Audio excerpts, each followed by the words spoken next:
नमस्ते बच्चों, रिमझिम दीदी आ गई।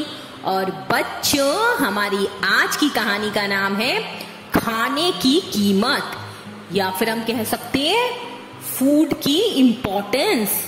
आप सबको पता है हम खाना क्यों खाते हैं? जीने के लिए, हेल्दी रहने के लिए, अपनी लाइफ को हैप्पी और फ्रूटफुल बनाने के लिए। तो बच्चों, भूख तो सबको ही लगती है, चाहे वो गरीब हो या अमीर। अब इस कहानी में हम यही आज सुनेंगे। चलिए, तो बच्चों, एक गरीब मोची था, कॉबलर रामदीन। वो बच्चों जूते सिल के अपना पेट पालता था, अपना और अपनी बेटी का। उसकी बेटी का नाम था बृंदा। जो बृंदा थी बच्चों, वो बड़ी ही इंटेलिजेंट और स्मार्ट और बहुत ही पढ़ाई में होशियार लड़की थी। डेली स्कूल जाती थी। उसकी माँ नहीं थी तो वो घर का सारा काम भी करती थी। बच्चों, एक दिन जो कॉबलर था हमारा रामदीन, वो काम से लौट रहा था तो बच्चों उसका बहुत बड़ा एक्सीडेंट हो गया, जिसमें उसकी एक टांग काटनी पड़ गई। अब जब वो घर पहुंचा तो बृंदा ने जब ये देखा कि उसके पिताजी की एक टांग काट दी गई है तो वो बहुत दुखी हुई। पिताजी, पिताजी, ये आपको क्या हो गया? ये आपका पैर कैसे कट गया? ये तो बहुत ही बुरा हुआ पिताजी। अब आप कैसे, क्या होगा हमारा पिताजी? मेरी प्यारी बेटी, घबराओ मत, भगवान सब देख रहे हैं। हम कुछ ना कुछ मैं कर लूंगा, तुम चिंता मत करो बेटी। तुम अपनी पढ़ाई में ध्यान लगाओ, मैं कुछ ना कुछ करूंगा बच्ची, मेरी बच्ची। चाहे मुझे भीख ही क्यों ना मांगनी पड़े, मैं तुम्हारी पढ़ाई को भी रुकने नहीं दूंगा मेरी प्यारी बेटी। नहीं पिताजी, नहीं, ये आप क्या कह रहे हैं पिताजी? मेरे होते हुए आप भीख क्यों मांगेंगे पिताजी? आज से मैं काम करूंगी पिताजी, मैं काम पर जाऊंगी, आप चिंता मत करिए पिताजी। और फिर बच्चों, बृंदा उस दिन से काम की तलाश में लग गई कि कहीं उसको काम मिल जाए।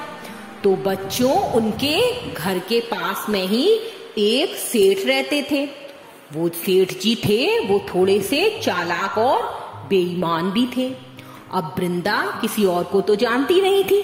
वो सेठ जी के घर पर पहुंच गई और सेठ जी से बोली, सेठ जी, सेठ जी, मेरे पिताजी का एक्सीडेंट हो गया है, जिसमें उनकी टांग कट गई है।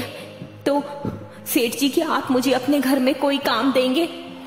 अच्छा लड़की, क्या काम कर सकती हो तुम बताओ?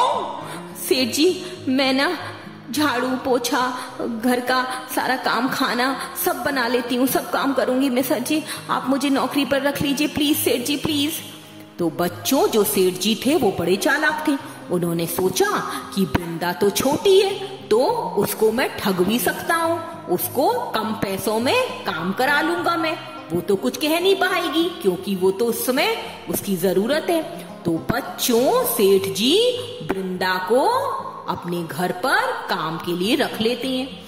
बच्चों, बृंदा सुबह उठती है, वो अपने घर का काम करती है, अपने पिताजी के लिए खाना बना के जाती है, फिर वो सेठ जी के घर जाती है, सेठ जी के यहाँ सारा काम बनाती है, स्वादिष्ट स्वादिष्ट खाना बनाती है, और फिर अब जो थोड़ा बहुत टाइम मिलता है वह उसमें अपनी पढ़ाई करती है। बच्चों, ऐसे ही चल रहा था। एक दिन क्या हुआ, सेठ जी का एक बेटा था बच्चों, जो बड़ा ही शैतान था। अब सेठ जी के बेटे ने अपने दोस्तों को खाने पे बुलाया था।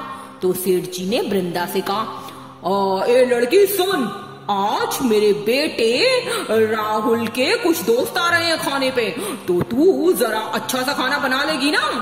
जी जी सेठ जी, आप चिंता मत कीजिए, मैं बहुत अच्छा खाना बनाती हूँ, मैं बहुत ही स्वादिष्ट भोजन बनाऊंगी भैया जी के दोस्तों के लिए। और बच्चों, बृंदा लग गई रसोई में, उसने बड़ी बड़ी सारे स्वादिष्ट भोजन बनाए बच्चों। और फिर जब राहुल के दोस्त आए तो खाना खा के बड़े खुश, अरे वाह राहुल, क्या स्वादिष्ट भोजन है, किसने बनाया है? अरे भाई, हमारे यहाँ नौकरानी है एक नई, बृंदा, उसी ने बनाया है खाना। अरे वाह, बहुत ही अच्छा खाना बनाती हो भाई, बहुत ही अच्छा, मजे ही आ गए आज तो पार्टी करके तेरे यहाँ। सारे दोस्तों ने खाने की तारीफ की। पर बच्चों, जब वृंदा प्लेटें उठाने के लिए आई तो उन लोगों ने देखा कि ये तो प्लेटों की तरफ उठा ही नहीं रही है और प्लेटें को घूर घूर के देख रही है। तो उसमें से एक लड़का बोला, ए लड़की नौकरानी, प्लेटें उठा, जा यहाँ से, ये क्या देख रही है? जी जी जी भैया जी, मैं देख रही हूँ कि आप लोगों ने ना खाना पूरा नहीं खाया है भैया जी। देखिए देखिए, आप सबकी प्लेटों में कितना खाना पड़ा हुआ है। तो बच्चों राहुल बोला, हाँ तो बस हमारा पेट भर गया, हमें जितना खाना था हमने खा लिया, बाकी जो खाना बचा है जाके डस्टबिन में फेंक दे, जा यहाँ से, उठा यहाँ से बर्तन और जा यहाँ से। पर भैया जी एक बात बोलूं, आप लोगों को ना भैया जी इतना खाना वेस्ट नहीं करना चाहिए। आपको अपनी प्लेटों में उतना ही खाना डालना चाहिए जितना आप खा सकते हैं। अच्छा, तू हमको सिखाएगी? हाँ, नौकरानी है तू? हाँ, अपनी हद में रह, ये प्लेटें उठा और जा यहाँ से, भाग जा। और बच्चों, वृंदा ने चुपचाप प्लेटें उठाई और जो बच्चों बचा हुआ खाना था वो उसने एक प्लास्टिक में डाल लिया और फिर वो सेठ जी के पास पहुंची और सेठ जी से बोली, सेठ जी। हाँ बोल, क्या कह रही है? सेठ जी, मैं कह रही थी कि जो खाना बचा था ना भैया की प्लेटों में, वो ना मैंने एक जगह रख लिया है। क्या मैं उसको अपने घर ले जा सकती हूँ? झूठे बचे हुए खाने को क्या मैं ले जा सकती हूँ? हाँ बताइए सेठ जी।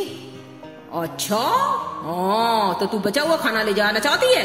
हाँ ठीक है, ले जा, मुझे क्या करना है, जा ले जा, भाग यहाँ से। और बच्चों, वृंदा जो बचा हुआ खाना था झूठा प्लेटों का, वो अपने घर ले गई, क्योंकि वो तो अपने घर में सिर्फ रोटी ही खा पाती थी प्याज के साथ, क्योंकि उसके पास तो पैसे नहीं थे। और वहां सेठ जी की यहाँ बड़ा स्वादिष्ट भोजन बनाया था उसने, तरह तरह का, पूड़ियां भी थी उसमें, कचौड़ियां भी थी। तो उसने सोचा कि मैं अपने पिताजी को ये स्वादिष्ट भोजन खिला दूंगी और मैं भी खा लूंगी।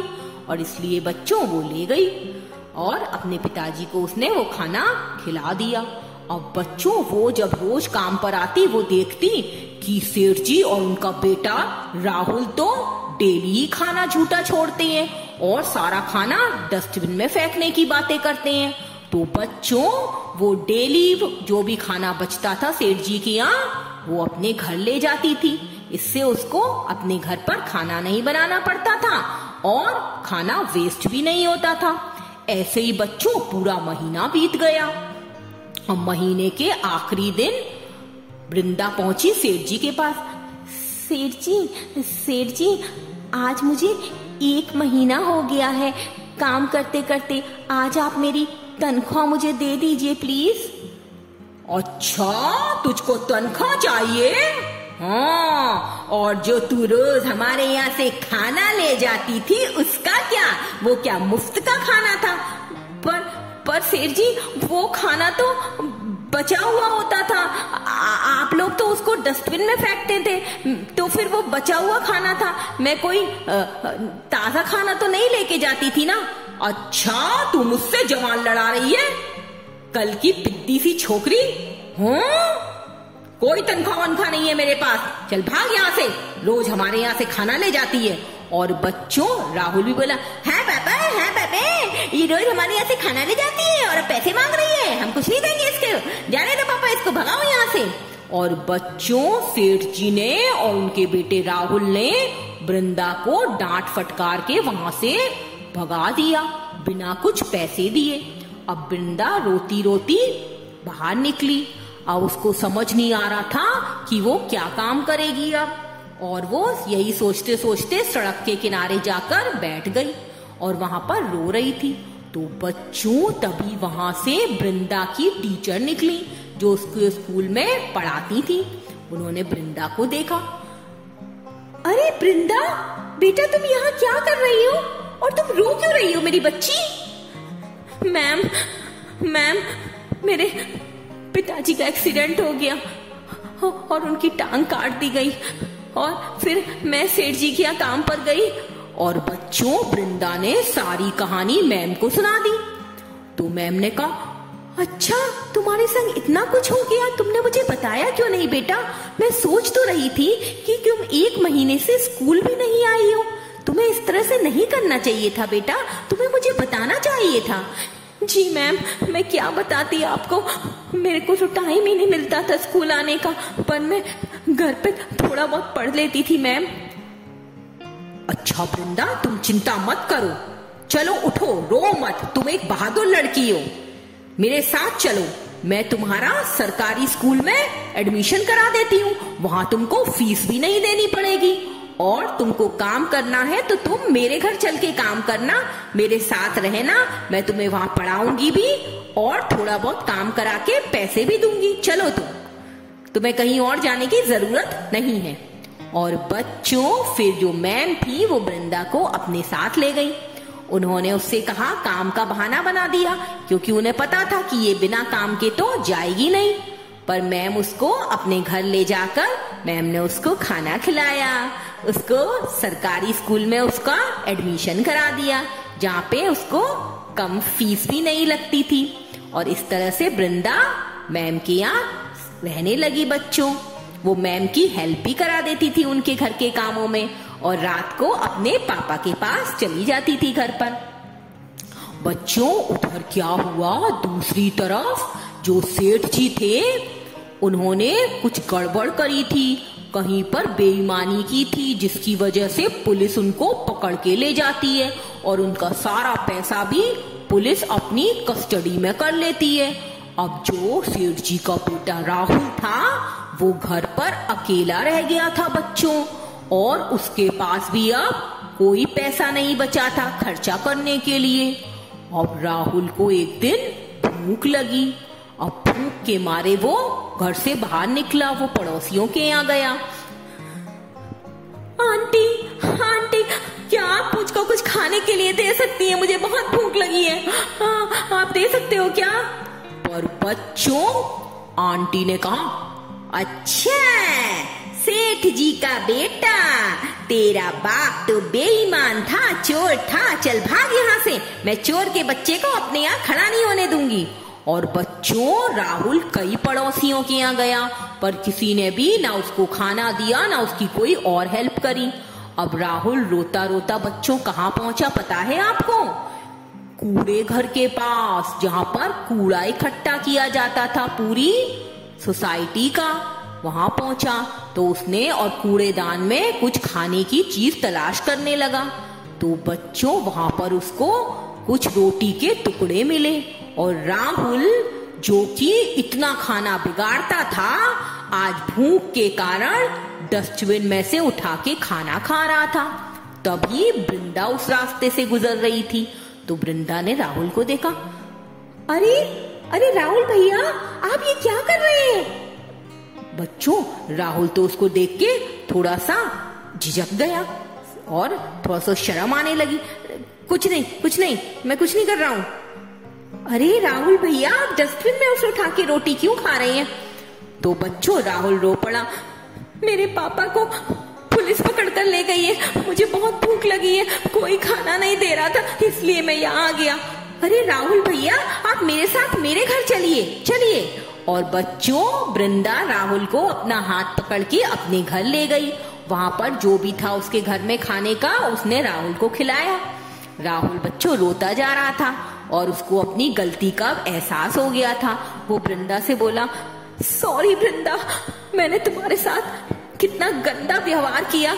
मेरे पापा ने तुमको पैसे भी नहीं दिए इतने काम के, फिर भी आज तुम मुझे खाना खिला रही हो। मुझे आज खाने की इम्पोर्टेंस पता लग गई है, मैं कितना खाना बिगाड़ता था, और आज मेरे पास खाने के लिए कुछ भी नहीं है, मुझे डस्टबिन में से उठा के खाना खाना पड़ रहा है। हे भगवान।